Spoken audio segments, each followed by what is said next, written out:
Bonjour à tous.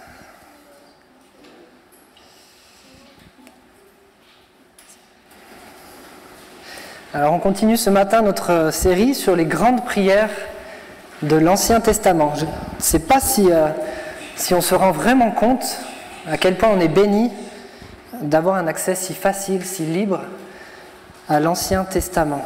Quel livre extraordinaire! Un livre qui nous raconte l'œuvre de Dieu au travers des millénaires. Un livre par lequel Dieu parle à son peuple.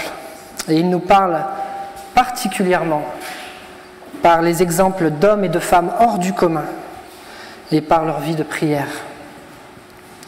Il n'y a pas de grand homme ou de grande femme de Dieu sans la prière.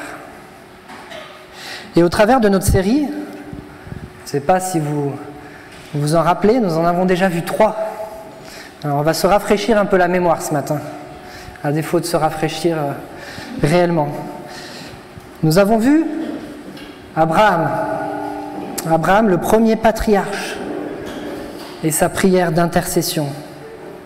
Nous avons vu Moïse, sa prière de louange après que Dieu ait délivré le peuple des Égyptiens. Nous avons vu Josué, sa prière alors qu'il était dans un moment de doute suite à une défaite, une grande défaite subie par le peuple.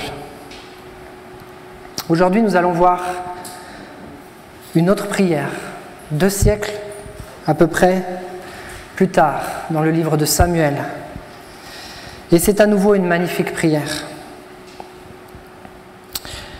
Cette fois-ci, c'est la prière d'une femme qui souffre dans son cœur et qui va répandre son âme devant Dieu. C'est une prière de supplication. Est-ce qu'il vous est déjà arrivé d'avoir un fardeau beaucoup trop lourd à porter, une tristesse, une souffrance, une situation d'injustice pour laquelle vous ne pouvez rien faire? C'était le cas de cette femme. Et dans ces situations, il y a toujours la possibilité de l'amertume, de la colère, ou alors de l'apitoiement. Et puis il y a la possibilité de venir à Dieu, de lui déposer son fardeau et de repartir transformé. Et cela est possible par la puissance de la prière. Le passage de ce matin va nous montrer un exemple parfait d'une prière de supplication. Lisons ensemble cette magnifique prière en 1 Samuel, chapitre 1, versets 9 à 18. Anne se leva après que l'on eut mangé et bu à Silo. Le sacrificateur Élie était assis sur un siège près de l'un des poteaux du temple de l'Éternel. Et l'amertume dans l'âme, elle pria l'Éternel et versa des pleurs. Elle fit un vœu en disant : « Éternel des armées, si tu daignes regarder l'affliction de ta servante, si tu te souviens de moi et n'oublie point ta servante, et si tu donnes à ta servante un fils, je le consacrerai à l'Éternel pour tous les jours de sa vie, et le rasoir ne passera point sur sa tête. » Comme elle restait longtemps en prière devant l'Éternel, Élie observa sa bouche. Anne parlait dans son cœur et ne faisait que remuer les lèvres, mais on n'entendait point sa voix. Élie pensa qu'elle était ivre, et il lui dit : « Jusqu'à quand seras-tu dans l'ivresse ? Fais passer ton vin. » Anne répondit : « Non, mon Seigneur, je suis une femme qui souffre en son cœur, et je n'ai bu ni vin ni boisson enivrante, mais je répandais mon âme devant l'Éternel. Ne prends pas ta servante pour une femme pervertie, car c'est l'excès de ma douleur et de mon chagrin qui m'a fait parler jusqu'à présent. » Élie reprit la parole et dit : « Va en paix, et que le Dieu d'Israël exauce la prière que tu lui as adressée. » Elle dit : « Que ta servante trouve grâce à tes yeux. » Et cette femme s'en alla. Elle mangea, et son visage ne fut plus le même. Je vais prier. Seigneur, nous te remercions pour la bénédiction que tu nous fais de pouvoir plonger nos regards dans ce passage de l'Ancien Testament. Merci Seigneur de ce qui nous montre comment prier. Et je te prie, Père, que tu nous apprennes ce matin tout simplement à prier comme Anne, que notre vie de prière soit riche, abondante et soit l'exemple de cette belle prière. Seigneur, conduis-nous ce matin et que tu sois glorifié par cette prédication dans le nom de Jésus-Christ. Amen. Alors avant de regarder la prière en elle-même, nous allons dire quelques mots du contexte et du livre de Samuel. Alors ce sont 2 livres, mais à la base, c'était un seul livre, le livre de Samuel. Nous sommes environ 200 ans après l'arrivée du peuple dans la terre promise. Durant tout ce temps, Israël aurait dû prendre possession du pays, avec l'aide de Dieu. Mais ils ont été infidèles et inconstants, avec pour résultat toute une période où se sont enchaînées les victoires et les défaites. Israël ne s'est jamais vraiment débarrassé de ses ennemis, comme les Philistins par exemple. Et ils ont petit à petit sombré dans une décadence, dans un oubli de Dieu. Alors dans sa grâce, Dieu a régulièrement envoyé ceux que l'on appelle des juges, qui libéraient Israël de ses oppresseurs. Mais c'était de manière temporaire, car malgré cela, Israël finissait toujours par retomber dans son péché. Samuel est le dernier de ces juges. Et il a eu pour mission de réveiller ce peuple décadent et les conduire à être de nouveau un peuple saint qui suit les voies de l'Éternel.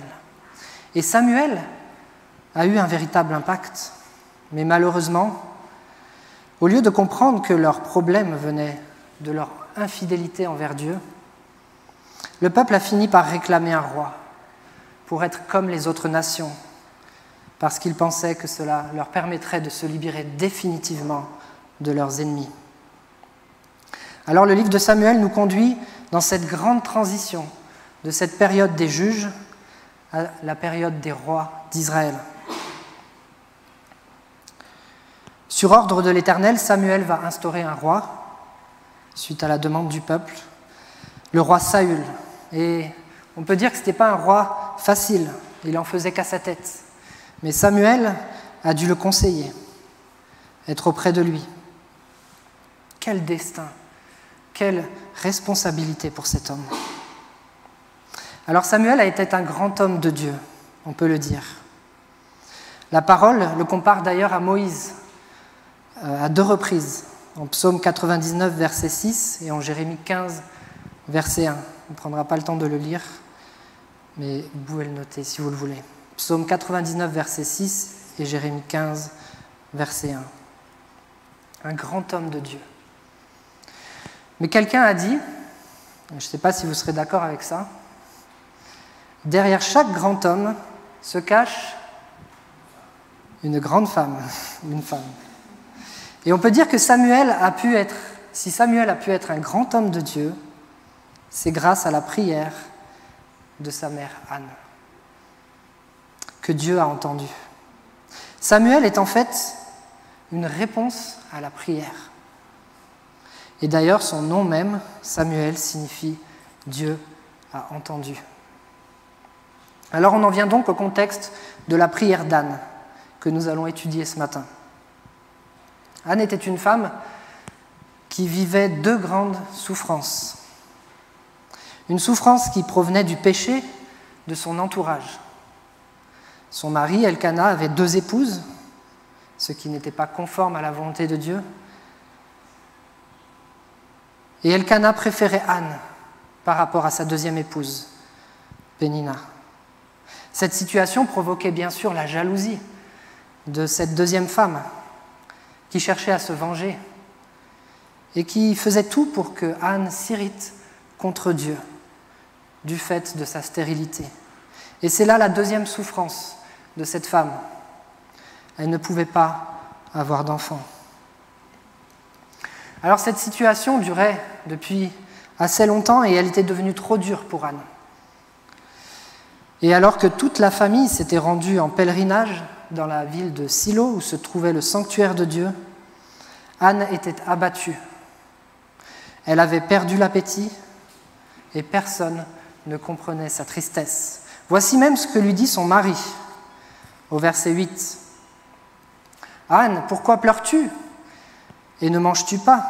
Pourquoi ton cœur est-il attristé? Est-ce que je ne vaux pas mieux pour toi que 10 fils ?» Alors, petit conseil au mari, si votre femme est attristée, ce n'est pas la bonne manière de la consoler. Et c'est vrai qu'il y a parfois dans nos vies des fardeaux que nous portons et que nous portons seuls. Peut-être parce que notre entourage n'est pas chrétien, cela peut arriver. Peut-être parce que notre entourage ne comprend pas ce que nous vivons.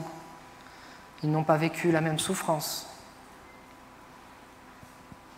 Mais en tout cas, nous devons nous apprendre à nous libérer de ces fardeaux.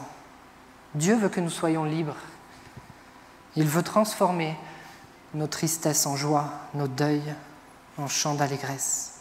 En fait, non seulement il veut nous libérer de ces fardeaux-là, il veut les porter à notre place, mais il veut même les utiliser pour sa gloire. Et c'est ce qu'il va faire dans le cas de Anne. Parce que Anne n'est pas restée dans cette situation d'abattement. Elle s'est rendue dans le sanctuaire et elle a prié. Nous en arrivons donc à cette prière que nous avons lue. Et on sait finalement peu de choses de ce qu'Anne a pu dire. Il y a seulement un court extrait qui nous en est laissé, bien qu'Anne ait prié longuement. Mais par contre, ce passage nous en dit beaucoup sur son attitude. Et c'est particulièrement cette attitude que nous allons regarder ensemble. C'est le genre d'attitude qui plaît à Dieu lorsque nous prions. Et nous devrions adopter ces attitudes-là. Alors j'ai retiré du texte 5 attitudes comme 5 ingrédients indispensables à nos prières. Et je vais nous inviter ce matin à les regarder et à réfléchir si nos prières sont comme cela. 5 ingrédients à mettre dans nos prières. Le premier ingrédient, c'est de prier avec authenticité. Prier avec authenticité. Nous voyons tout au long de la prière d'Anne qu'elle est authentique dans sa prière. Elle ne cache rien de ses sentiments, elle expose son cœur devant Dieu, comme nous le montre par exemple le verset 10, où nous lisons « L'amertume dans l'âme, elle pria l'Éternel et versa des pleurs. » Un peu plus loin, lorsque le sacrificateur Élie l'interroge, je pense qu'elle est ivre, elle lui répond, au verset 15, « Je suis une femme qui souffre en son cœur. Je n'ai bu ni vin ni boisson enivrante, mais je répandais mon âme devant l'Éternel. » Puis au verset 16, « C'est l'excès de ma douleur et de mon chagrin qui m'a fait parler jusqu'à présent. » Anne est entièrement authentique dans sa prière devant Dieu, et même devant le sacrificateur Élie. Elle exprime ce qui l'anime, son amertume, sa tristesse. Et vous savez que Dieu connaît déjà ce qu'il y a dans notre cœur, mais il attend tout de même de nous que nous soyons transparents devant lui. Nos prières doivent être des discussions franches, à cœur ouvert. Nos prières doivent être authentiques et refléter ce qu'il y a vraiment en nous-mêmes. Il n'y a pas besoin de se donner des faux semblants. Même s'il y a des zones d'ombre, des choses peut-être que l'on sait qui vont déplaire à Dieu, il est inutile de les cacher. Alors c'est vrai que beaucoup de religions demandent à leurs fidèles d'apprendre des prières par cœur, de les réciter, sans même parfois les comprendre. Mais ce n'est pas ce que souhaite Dieu. Dieu souhaite au contraire que nos prières viennent de l'abondance de ce qu'il y a dans notre cœur. Pourquoi pouvons-nous prier avec authenticité devant Dieu ? Parce que nous avons la certitude que Dieu nous accepte tels que nous sommes depuis que Christ s'est chargé de nos fautes. En Jésus-Christ, nous avons un accès au Père libéré de toute contrainte. Nous pouvons absolument tout lui dire dans nos prières. Quelle est la dernière fois que vous avez prié Dieu avec authenticité? Que vous lui avez vraiment exposé le fond de votre cœur? Ce qui vous anime, ce qui vous rend triste ou joyeux, ce qui vous fait peur, ce qui vous inquiète. Prions notre Dieu avec authenticité. C'est le premier ingrédient qui ressort de cette prière d'Anne. Le second, c'est de prier avec humilité. Nous relisons le verset 11. Elle fit un vœu en disant « Éternel des armées, si tu daignes regarder l'affliction de ta servante, si tu te souviens de moi, et si tu n'oublies point ta servante, et si tu donnes à ta servante un fils, je le consacrerai à l'Éternel pour tous les jours de sa vie, et le rasoir ne passera point sur sa tête. » On voit que Anne s'adresse à Dieu en le nommant « Éternel des armées ». Ce nom, un peu étrange, signifie le Dieu des armées célestes, qui est souverain sur toutes les puissances du ciel, les anges, les puissances célestes, même les astres. En le nommant ainsi, elle reconnaît comme Dieu comme le roi de l'univers, roi de toutes choses. Et en comparaison, elle se nomme elle-même comme une simple servante, à 3 reprises. Elle est remplie d'humilité devant Dieu. Anne aurait pu mettre en avant le fait qu'elle fait partie du peuple élu de Dieu. Le fait qu'elle respectait fidèlement chaque année les fêtes instituées par Dieu. Elle venait régulièrement au temple pour offrir des sacrifices.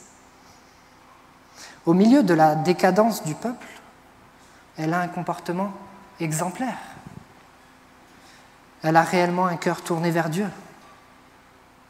Et finalement, il semble qu'elle ne mérite pas ce qui lui arrive. Mais ce n'est pas cela qu'elle met en avant. Au contraire, elle met en avant la grandeur de Dieu, l'Éternel, et le fait qu'elle ne se considère que comme sa servante. Une servante qui vient tout simplement lui demander une faveur. Alors j'ai une petite anecdote par rapport à cela, par rapport au nom d'Anne. Parce que son nom, justement, signifie faveur ou grâce. Et avec Nati, c'est ce qui a motivé notre choix pour le prénom de notre fils. Anne, ça signifie faveur. Elle, c'est Dieu, comme dans El Shaddai. El Olam, Dieu éternel. Anaël, c'est une faveur de Dieu. Et notre fils est réellement une faveur de Dieu. Anne s'approche de Dieu pour lui demander une faveur. Elle est consciente que Dieu ne lui doit rien, qu'il ne rende compte à personne. Avons-nous cette attitude d'humilité dans nos prières, cette humilité d'accepter sa volonté, sa souveraineté sur l'univers, et de reconnaître que ce que nous lui demandons, c'est en comptant sur sa grâce et sa miséricorde. Vous savez, Christ lui-même a eu une humilité incroyable dans ses prières. Lui qui était fils de Dieu, qui était en droit de réclamer de son Père toute la gloire et tout l'honneur, lui qui aurait voulu pouvoir éviter la croix, il a dit à Dieu, « Toutefois, non pas ma volonté, mais la tienne. » Et il a accepté l'injustice de la crucifixion parce qu'il s'est humblement soumis à la volonté de Dieu. Prions avec humilité, en sachant bien quelle est notre place et quelle est celle de Dieu. Alors prier avec humilité, ça ne veut toutefois pas dire que nous ne pouvons pas prier avec foi. Et c'est le 3e ingrédient de cette prière. Toujours au verset 11, je relis « Si tu donnes à ta servante un fils, je le consacrerai à l'Éternel. » Dans sa prière, Anne est persuadée que Dieu peut l'exaucer. Et pourtant, ce n'est pas une petite chose qu'elle demande. Elle qui est stérile depuis des années, elle demande un fils. Ce serait un véritable miracle. mais elle est convaincue que Dieu peut faire ce miracle. Il n'y a pas de limite à son pouvoir et elle prie avec audace, avec foi, parce qu'elle sait qu'elle a un grand Dieu. Prions-nous avec foi, une foi réelle. Parce que c'est vrai que parfois nous pouvons prier et demander à Dieu quelque chose d'impossible, mais ne pas vraiment croire qu'il va répondre, avoir des doutes. Mais ce qui nous montre qu'Anne avait vraiment la foi, c'est le changement de son attitude après avoir prié. Nous lisons versets 17 et 18. Élie reprit la parole et dit « Va en paix, et que le Dieu d'Israël exauce la prière que tu lui as adressée. » Elle dit « Que ta servante trouve grâce à tes yeux. » Et cette femme s'en alla. Elle mangea et son visage ne fut plus le même. Son visage nous montre sa foi. Il est différent. Elle a retrouvé l'appétit. Elle est libérée de son fardeau. Je pense que quand elle repart, non seulement elle sait que Dieu peut l'exaucer, mais je crois qu'elle sait même que Dieu va l'exaucer. Elle était arrivée devant Dieu en pleurs, elle repart joyeuse. Pourtant, il n'y a encore aucun signe tangible que Dieu va l'exaucer. Mais elle a déjà saisi par la foi. Si nous pouvons avoir la foi dans nos prières, c'est parce que le Christ a dit « Tout ce que vous demanderez en mon nom, je le ferai, afin que le Père soit glorifié dans le Fils. Si vous demandez quelque chose en mon nom, je le ferai. » Ainsi, lorsque nous sommes en Christ, que nous prions en Christ, nous pouvons avoir la certitude que Christ agira. Et ça veut dire que comme Anne, après avoir prié, nous devrions repartir de notre prière avec un visage différent. Est-ce que c'est également notre cas? Est-ce que l'on ressort de nos prières en étant transformé, en ayant l'esprit joyeux, parce que l'on sait que tout est désormais entre les mains de Dieu? Anne dira un peu plus tard, « À l'Éternel sont les fondements de la terre, c'est lui qui fait mourir et vivre. » Elle dira cela après la naissance de son fils. Elle a prié avec foi. Et c'est un ingrédient indispensable qui vont faire que nos prières auront un réel impact. Alors avant de passer au 4e ingrédient, je récapitule déjà un petit peu, voir si vous suivez toujours. Quel était le premier ingrédient? Prier avec authenticité. Le second, humilité. Le troisième, prier avec foi. Et nous en passons donc au 4e. Le 4e ingrédient de la prière d'Anne, c'est qu'elle prie avec persévérance. 1 Samuel, chapitre 1, verset 12. Comme elle restait longtemps en prière devant l'Éternel, Élie observa sa bouche. Anne a prié longtemps. Alors je ne sais pas ce que signifie longtemps exactement. C'est vrai que longtemps, c'est relatif finalement. 2 minutes, ça peut être longtemps quand on est chez le dentiste, par exemple. Mais pour une prière, je pense que c'est pas vraiment terrible. Bon, c'est un début. En tout cas, Anne a prié suffisamment longtemps pour que le sacrificateur Élie lui-même en soit étonné. Si bien qu'il a cru que cette femme était ivre. C'est vrai qu'elle ne priait pas à voix haute, elle priait dans son cœur, et il voyait juste ses lèvres bouger. Mais Anne va le corriger au verset 16. « Ne prends pas ta servante pour une femme pervertie, car c'est l'excès de ma douleur et de mon chagrin qui m'a fait parler jusqu'à présent. » Alors bien sûr, ce n'est pas la longueur de notre prière qui va faire qu'elle sera exaucée. Mais encore une fois, c'est important de voir ici l'attitude d'Anne. Elle est prête finalement à consacrer le temps qu'il faudra pour dire à Dieu tout ce qu'elle a sur le cœur. Quel temps consacrons-nous à la prière? Est-ce que prier pour nous, c'est un temps de valeur dans notre journée? Ou est-ce que c'est un temps de contrainte? Anne ne se contente pas d'une petite prière de 2 minutes entre le petit-déj, le départ pour le travail. Non, elle prend le temps qu'il faut pour adresser sa prière à Dieu. Alors c'est vrai que prière avec persévérance, on associe souvent cela au fait de prier souvent, au fait de prier peut-être pendant des années pour un sujet et persévérer. Mais je crois que prier avec persévérance, c'est aussi prier même lorsque l'on n'a pas envie de prier. Prier même lorsque l'on n'a pas le temps de prier. C'est consacrer le temps nécessaire à la prière dans notre vie, tous les jours.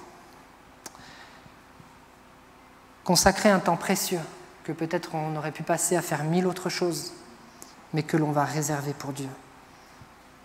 Et l'on va prier avec intensité, en disant tout ce qu'il y a dans notre cœur, en étant à l'écoute de Dieu. Lorsque nous prions, Dieu souhaite que toute notre attention soit fixée sur lui. Et parfois, ça demande un peu de temps. Ça demande, en tout cas, j'en suis sûr, de l'exercice. Christ a passé des heures entières dans la prière.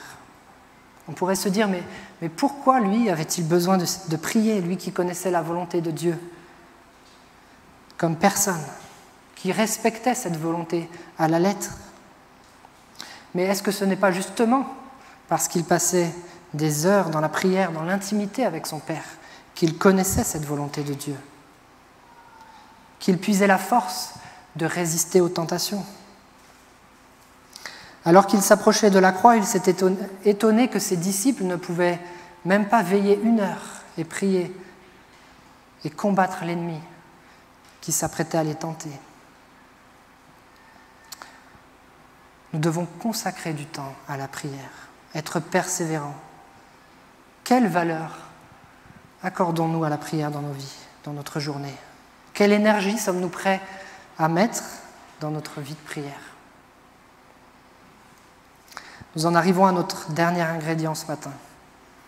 Prier avec reconnaissance. Nous n'avons pas encore parlé du vœu que Anne a fait, dès le début de sa prière, au verset 11. Nous allons le relire. « Si tu te souviens de moi et n'oublie point ta servante, et si tu donnes à ta servante un fils, je le consacrerai à l'Éternel pour tous les jours de sa vie, et le rasoir ne passera point sur sa tête. » Ce vœu que fait Anne demande quelques explications. En fait, la famille d'Anne faisait partie des Lévites. Et les Lévites, dès l'âge de 25 ans, ils devaient partir au service de Dieu. C'était un service à temps complet à partir de 25 ans. C'était leur vocation finalement de servir Dieu, que ce soit comme musicien pour la louange, l'adoration, comme sacrificateur ou autre. Mais ce que dit Anne dans sa prière, c'est qu'elle donnera son fils dès son plus jeune âge pour qu'il soit au service de Dieu tous les jours de sa vie. Elle n'attendra donc pas ses 25 ans. Et de plus, Samuel se consacrera entièrement à Dieu, ce qui signifie vivre dans une certaine séparation des autres, en s'abstenant de certaines choses, comme des boissons alcoolisées par exemple. C'était une véritable consécration personnelle. Et les Israélites pouvaient faire ce type de consécration, ces vœux de consécration, parfois pendant quelques semaines, pendant quelques mois. Mais pour le fils d'Anne, cette consécration sera à vie. Alors cette promesse est très surprenante. Anne, qui attend depuis des années d'avoir un fils, est prête à s'en séparer pour qu'il consacre sa vie à Dieu. Et ce n'est pas juste une façon de parler ici. Elle va réellement devoir se séparer de son fils, une fois sevré, pour qu'il vive au sanctuaire, au service du sacrificateur Élie. Je ne sais pas vous, mais moi je trouve ça fou. Si vous aviez lutté dans la prière pendant des années pour que Dieu vous accorde une faveur, quelque chose en particulier, seriez-vous prêt à vous en séparer? Ce vœu nous montre qu'Anne prie avec une attitude de reconnaissance. Elle est prête à redonner à Dieu ce qu'il lui accordera. Elle ne prie pas de manière égoïste pour son simple plaisir. Son trésor, finalement, ce n'est pas simplement ce que Dieu lui donnera, mais c'est aussi ce qu'elle pourra redonner à Dieu en retour. Plus tard, Anne a accompli à la lettre ce qu'elle avait promis à Dieu. Et Dieu l'a grandement récompensée. Il lui a permis d'enfanter encore 3 fils et 2 filles. Cela m'a beaucoup fait réfléchir. Peut-être que parfois nous n'obtenons pas ce que nous demandons car nous ne sommes pas prêts à le redonner. Nous lui demandons pour notre satisfaction personnelle, comme un dû, et non pas avec la reconnaissance que cela mériterait. En fait, Dieu nous a déjà tellement tant donné en nous offrant son Fils unique, mort à la croix pour notre pardon. Tout le reste, toutes les faveurs qu'il peut nous accorder, ce n'est que du bonus. On devrait être reconnaissant, quel que soit ce que Dieu décide de nous donner ou de ne pas nous donner. On devrait dire, Seigneur, je te demande cela, si tu me l'accordes, merci. Si tu me le refuses, merci aussi. Parce que je sais que j'ai déjà tout, pleinement, en Jésus-Christ. Amen. Alors j'aimerais conclure ce message en nous donnant un grand défi. Le défi que nos prières soient comme celles d'Anne. Pensez-y les prochaines fois que vous prierez. Est-ce que je prie avec authenticité, transparence? Est-ce que je prie avec humilité? Est-ce que je prie avec foi, avec persévérance, avec reconnaissance? Ce sont ces prières-là qui vont véritablement nous transformer intérieurement et auxquelles Dieu va répondre puissamment. Ce sont ces prières-là que Dieu aime. Que Dieu bénisse votre vie de prière, qu'il vous donne la joie de prier et la joie de le voir agir. Je vais prier. Seigneur, nous sommes tellement reconnaissants d'avoir cette prière dans ta parole et toutes les prières que nous étudions actuellement. Seigneur, tu nous parles, tu nous fais du bien, tu nous montres ta volonté, Seigneur, pour notre vie. Et je te prie que tu nous apprennes à avoir une place spéciale dans nos vies pour la prière, pour l'intimité avec toi, pour t'exposer nos cœurs, Seigneur, et pour tout simplement vivre en communion avec toi, te remettre tous nos désirs, nos fardeaux, et accepter ta volonté dans nos vies. Seigneur, merci pour le libre accès que nous avons à toi dans la prière. Merci parce que tu as tout payé à la croix, que tu es aujourd'hui prêt à nous écouter, prêt à nous entendre et à répondre à nos prières. Que tu sois béni, Seigneur, pour ta grâce dans nos vies. Dans le nom de Jésus.